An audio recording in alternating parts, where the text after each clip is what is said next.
मेरे प्यारे भाइयों और बहनों, आप सभी को जय मसीह की। परमेश्वर के नाम की स्तुति और महिमा हो। फिर से मैं आप सभी का स्वागत करता हूं हमारे एक और नए वीडियो के माध्यम से, और विश्वास करता हूं कि परमेश्वर ने आपको और आपके परिवार को सुरक्षित रखा है और संभाला है। प्रियो, आज जो मैं ये वीडियो बना रहा हूँ हर एक विश्वासी के लिए, हर एक व्यक्ति के लिए बहुत ज़रूरी है, क्योंकि आज एक हम ऐसे महत्वपूर्ण विषय में बात करने वाले हैं जिसका नाम है सेला।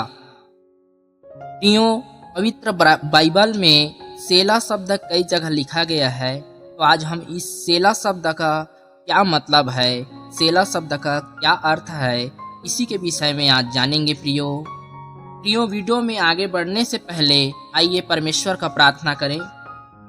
प्रेमी पिता परमेश्वर, हम धन्यवाद के साथ आपके पास आते हैं और आपसे विनती करते हैं कि इस वचन से हम सबको आशीष प्रदान करें, ताकि हम दिन प्रतिदिन आपके वचनों में बढ़ते जाएं और अपने आप को आपके राज्य के लिए तैयार कर सकें। धन्यवाद करता हूं कि आपने हमारे प्रार्थना को सुना और स्वर्ग के राज्य में ग्रहण किया। सारा आदर महिमा आपको देते हुए इस प्रार्थना को प्रभु यीशु मसीह के नाम में होकर मांगता हूँ। आमीन, आमीन, आमीन। प्रियो, वीडियो में जाते हैं।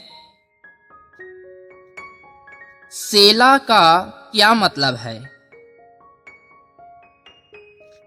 आपने बाइबल में सेला शब्द पाया होगा और सोचा होगा कि इसका वास्तविक अर्थ क्या है।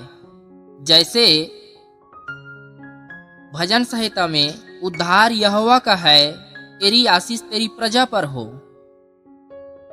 सेला, बाइबल में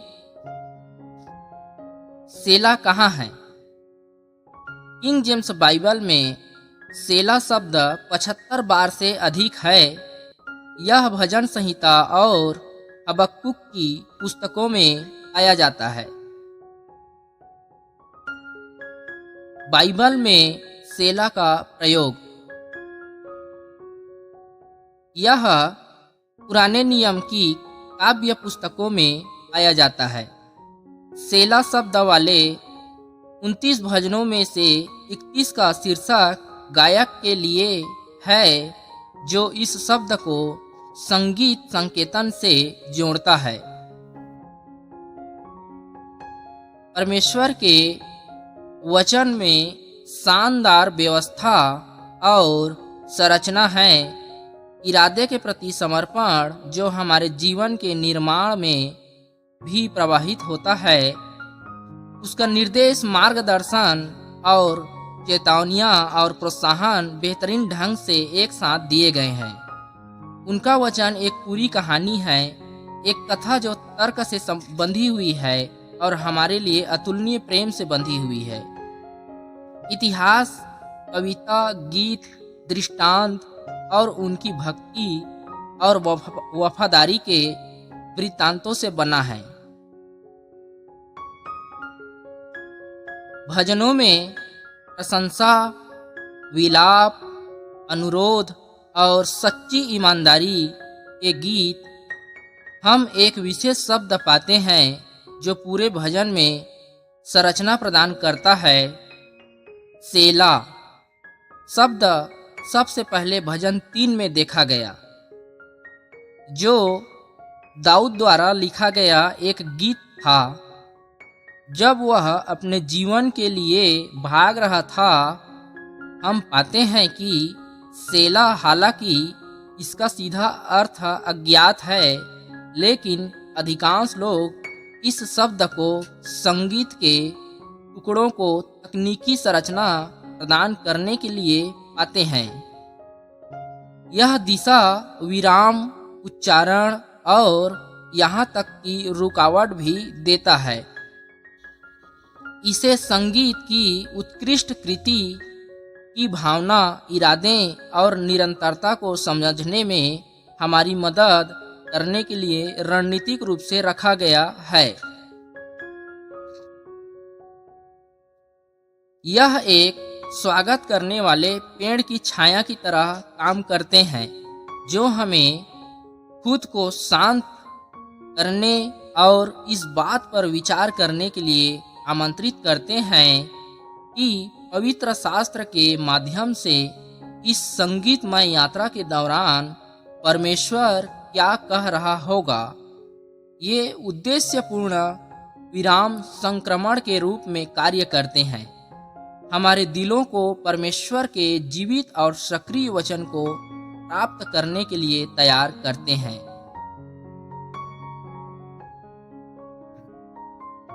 भजन संहिता 3 में सेला के स्थान पर विचार करते हुए हम समझ सकते हैं कि परमेश्वर चाहता है कि हम रुकें और अपने मन और आत्मा को इस बात में लगाएं।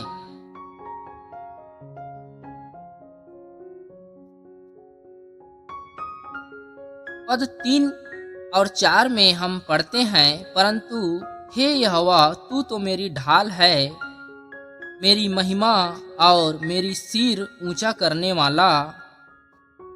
मैंने अपनी आवाज से प्रभु को पुकारा और उसने अपने पवित्र पर्वत से मेरी सुन ली।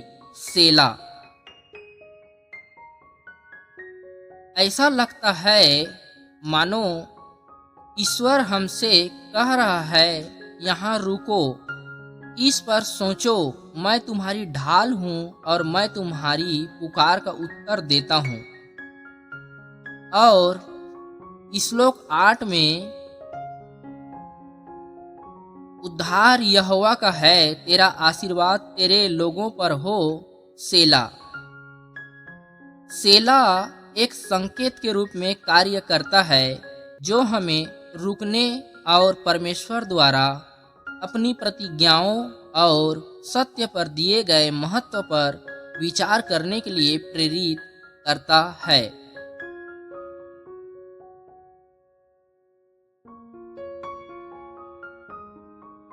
जिस तरह परमेश्वर ने अपने जीवित और सक्रिय वचन को सावधानी पूर्वक संरचित किया है, उसी तरह वह हमारे जीवन में विवरणों का समन्वय करता है।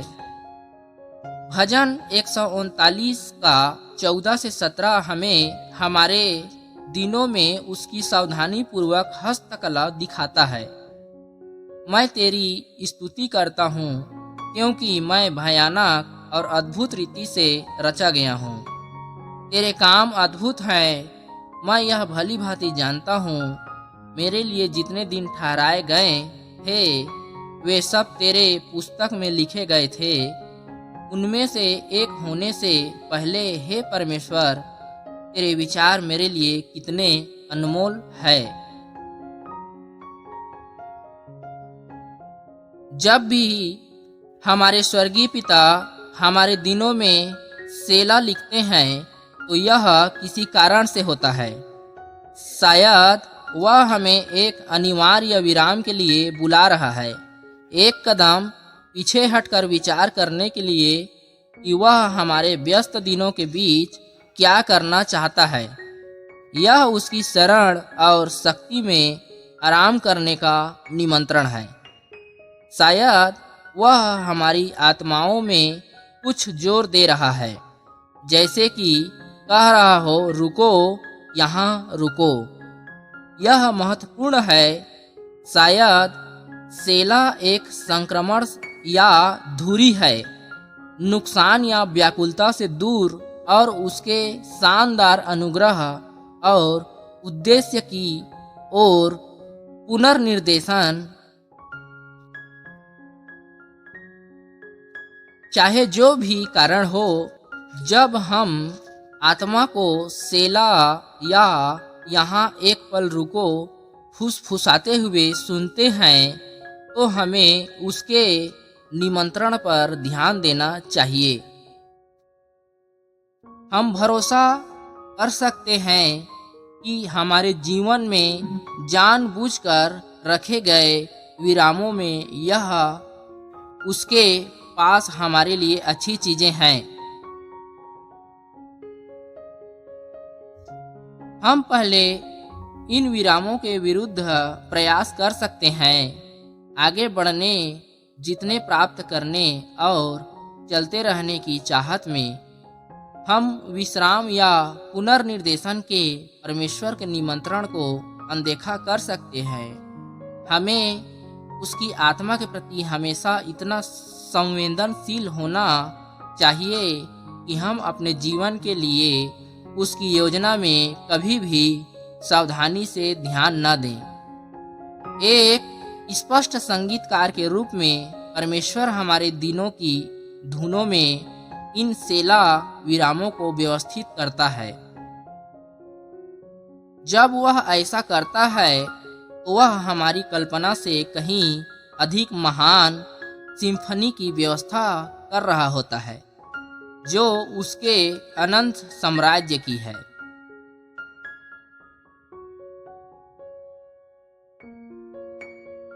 God bless you.